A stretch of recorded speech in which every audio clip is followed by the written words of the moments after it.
오늘 여러분들이랑 함께 나눌 말씀의 제목은 나를 사랑하듯이 라는 제목으로 함께 말씀을 나누도록 하겠습니다.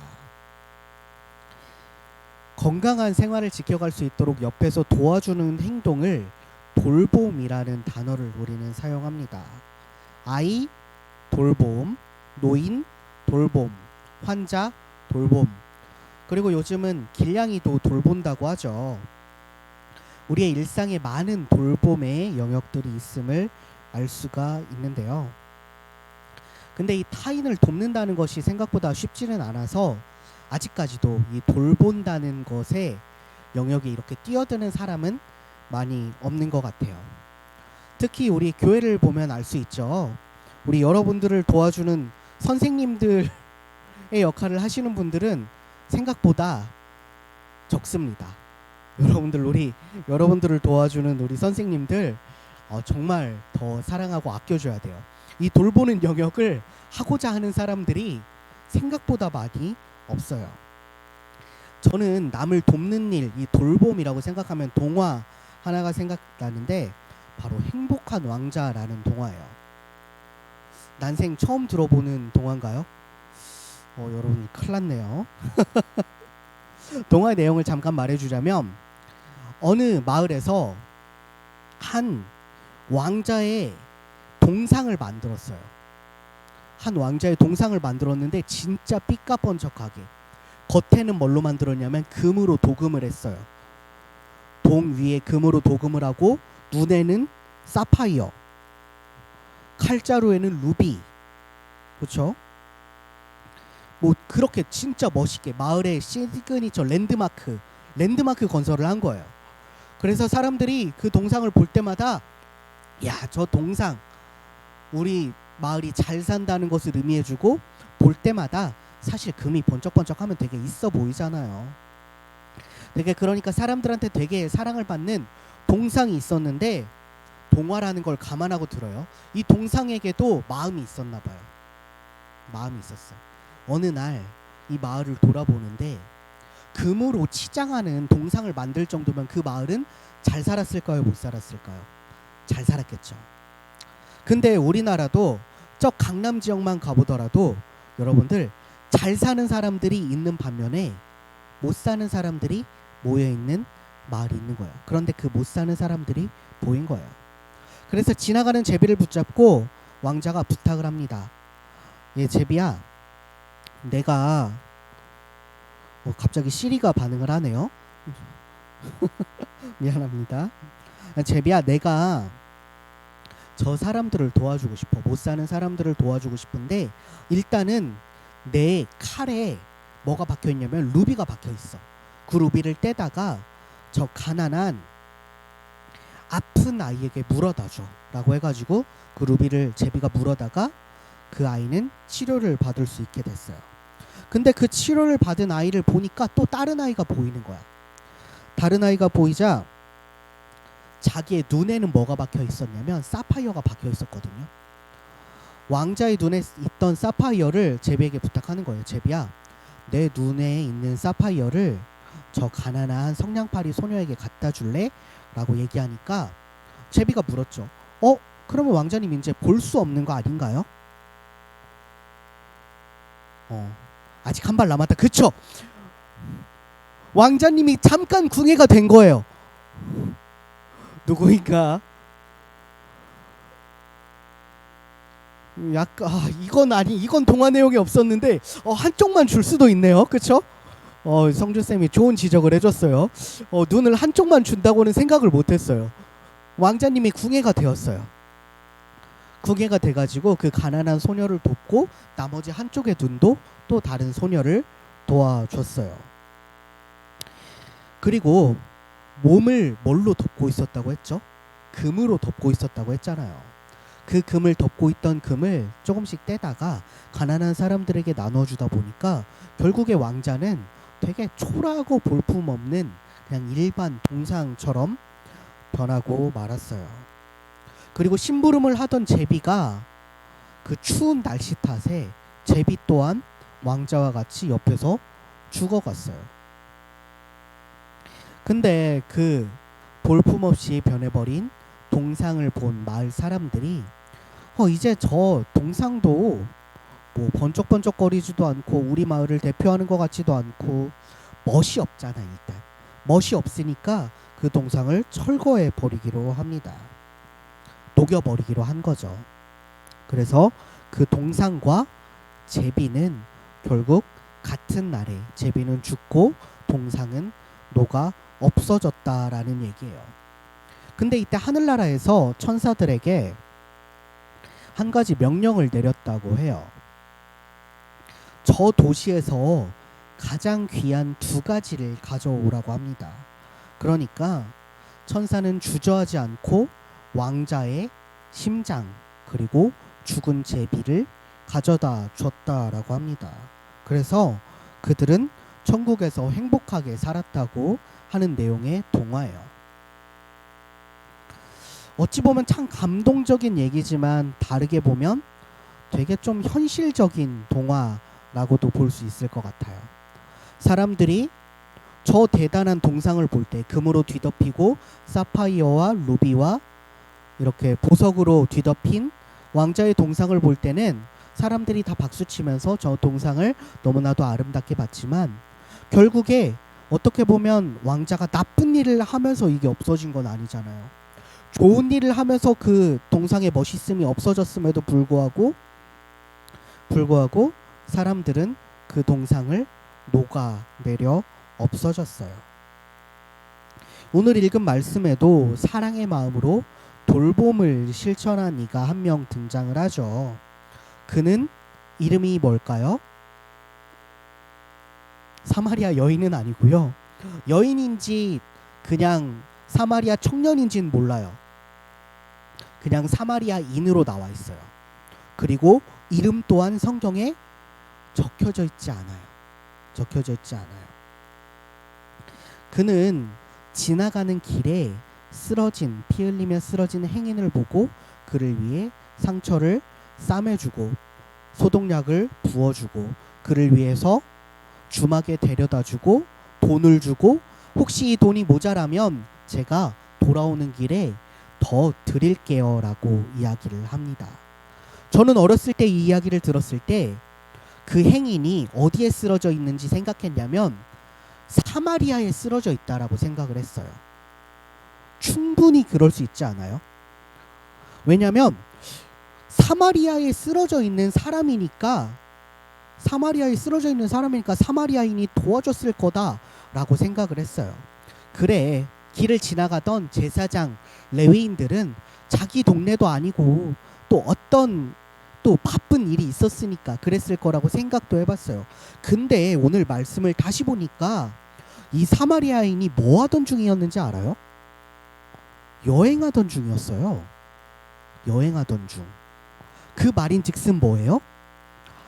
이 낯선 사람을 만난 피 흘리고 쓰러져 있는 사람을 도로에서 만났을 때 그 사마리아 사람은 굳이 안 도와줘도 됐다라는 거예요. 제가 한 2주 전에 있었던 일인데 처갓집을 이렇게 가고 있다가 처갓집 이제 밤에 처갓집에 도착을 해야 돼서 길에서 좌회전을 했는데 길가 옆에 아저씨 한 분이 죽어 있는 것 같은 거예요. 쓰러져 있었어요. 정확히. 나 진짜 너무 놀래가지고 저 원래 되게 잘 깜짝 놀라거든요. 잘 깜짝 놀라서 너무 놀라가지고 그 브레이크를 밟고 옆을 봤는데 진짜 죽은 줄 알았어요. 사람이. 아저씨가 길가에 이렇게 쓰러져 있더라고. 그래서 5초간 고민을 했어요.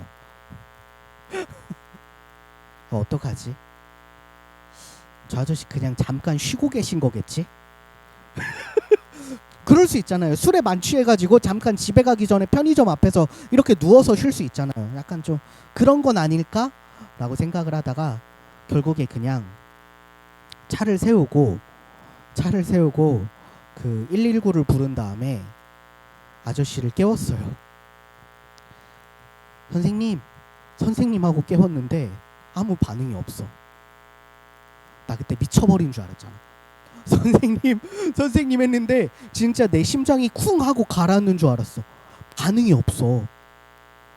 그리고 코에다가 손을 대봤어요. 아, 다행이야. 숨을 쉬어. 다행이야. 그래도 숨을 쉬어. 그래서 선생님을 이렇게 흔들어 깨운 다음에 이제 구조대원들이 오시는 걸 확인하고 보내드렸어요. 사실 그러지 않아도 돼요. 근데 저는 그때 딱 오늘의 말씀이 생각났던 거예요. 제가 사마리아인처럼 이분을 어디 뭐 호텔에 모셔다 드려가지고 제가 호텔 값은 나중에 드릴 테니까 뭐 알아서 잘 해주세요 라고까지는 못해도 최소한 쓰러져 계신 분을 제가 깨우고 신고해 드리는 것까지는 할 수 있잖아요. 딱 이 말씀이 떠오르더라고요. 여러분의 삶에서 누군가를 돌보거나 도움이 필요한 사람을 도와준 적이 있나요? 역시 우리 성준 다윗사람은 있을 거라고 생각을 해요. 왜냐면 지금도 전도사를 돌보고 있거든요. 굳이 이 코로나 시국에 교회에 와서 도와주지 않아도 됨에도 불구하고 함께 와서 이렇게 예배를 돕고 여러분들을 위해 여러분들을 랜선 돌봄하는 거잖아요. 여러분들을 이렇게 돕는다는 것 자체가 이렇게 도움이라고 볼 수 있을 것 같아요.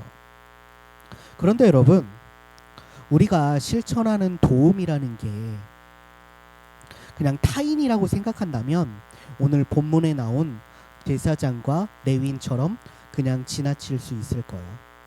그런데 우리가 돌봄을 주어야 되는 그 대상이 내 가족 그리고 나라고 생각한다면, 반대로 생각한다면 내가 언제 모르게 길가에 이렇게 쓰러져 있을 수 있는 거잖아요. 그렇게 생각한다면 여러분들도 돌봄의 사역을 어떻게 감당해야 될지를 생각해 볼 수가 있을 거예요. 첫 번째, 오늘 본문 말씀에서처럼 나를 아끼듯이 해야 돼요. 나의 이웃을 돌봐야 한다라는 거예요. 요즘 SNS를 보면 참 자기를 많이 사랑하는 것 같아요. 저는 참 이렇게 뭐랄까 나를 사랑한다는 것 자체가 조금 되게 부끄럽게 생각될 때도 있었어요. 그런데 어느 순간부터 여러분은 여러분들 자신을 사랑해야 돼요. 여러분들은 여러분을 아껴야 돼요. 여러분이 세상에서 짱이에요. 여러분들은 정말 바꿀 수 없는 존재예요. 라고 자존감이 높아지는 말들을 여러분들이 많이 듣고 설교에서도 교회에서도 그런 말들을 많이 해주다 보니까 여러분들의 자존감이 많이 올라갔어요. 저는 그게 너무나 긍정적이라고 봐요. 너무나 좋은 일이에요. 여러분이 여러분을 사랑하는 것, 내가 나를 사랑하는 건 하나님께서 원하는 것 그 자체예요. 왜냐하면 하나님이 여러분들을 사랑하는 것만큼 여러분도 자신을 사랑해야 돼요. 성적 때문에 여러분들을 미워한다거나 뭐 다른 것들 때문에 여러분들을 미워한다거나 남들이 나를 싫어하는 것 같아요 라는 생각을 할 필요가 없어요. 그런데 거기에서 끝난다면 여러분들은 그냥 뭐랄까 자뻑에 빠진 거밖에 되지 않아요. 나는 개쩔어. 나는 왜 이렇게 잘났을까? 나는 왜 이렇게 멋있을까? 라고 생각하는 것밖에 더 되지 않아요. 여러분들이 여러분들을 사랑하는 것의 끝판왕은 뭐냐면 남들 또한 여러분들이 여러분을 사랑하는 것만큼 사랑하는 거예요. 타인을 돌본다는 것은 결코 쉽지 않은 거예요. 그렇죠? 근데 타인을 돌본다는 것을 반대로 생각해 보세요. 그냥 나를 사랑한다고 생각하자. 나의 부모님, 나의 형제들, 나의 자매들 좀 가끔 보면 꼴보기 싫을 때도 있지만 마찬가지잖아요. 내가 나를 볼 때 꼴보기 싫을 때 있어요, 없어요? 있어요.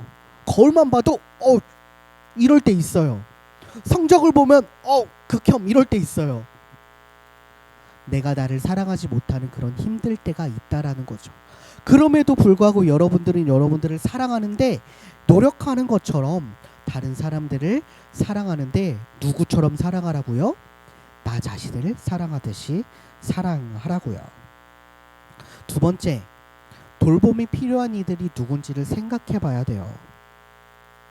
우리 주변에 돌봄이 필요한 사람들은 누가 있을까요? 우리 성준쌤, 돌봄이 필요한 사람이 주변에 있나요? 그쵸, 우리 성준쌤도 여러분들이 돌봐줘야 돼요. 맞아요. 그리고 성준쌤에게 돌봄이 필요한 아이들, 반 친구들이 있겠죠? 우리 성준쌤의 반 친구들이 있을 거고, 저에게 돌봄이 필요한 친구들은 여러분들이고요. 저 또한 여러분들의 돌봄을 필요로 해요. 부모님이라고 해서 여러분들의 돌봄이 필요 없을까요? 필요해요. 부모님만 여러분들을 돌본다고 생각하면 안 돼요. 선생님들만 여러분들을 돌본다고 생각하면 안 돼요. 나보다 조금 잘난 것 같은 친구만 여러분들을 돌본다라고 생각하면 안 돼요. 여러분들도 충분히 선생님들을 돌볼 수 있고, 부모님들을 돌볼 수 있고, 친구들을 돌볼 수 있어요. 돌봄, 그 시작은 누구로부터 시작했죠?